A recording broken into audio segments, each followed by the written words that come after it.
To classify your image or images, click on the checkbox next to the image or images you would like to classify, and then select the image classification button. Here, go to Training Sample Set Selection and select a training set you would like to use. Next, click on the Run button to begin the processing process. Once your image has been processed, your image status will change from not processed to processed in the ArcCI table. To view the results, click on the View button associated with the image you would like to view results for. Your results will then pop up.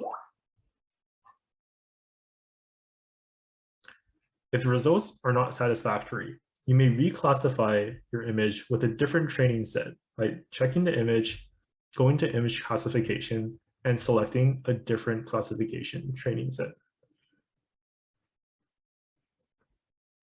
Users with a privileged access level may batch classify images.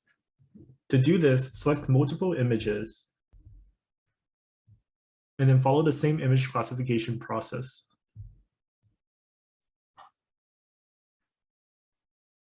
Finally, you may check the distribution of image items by using Map View.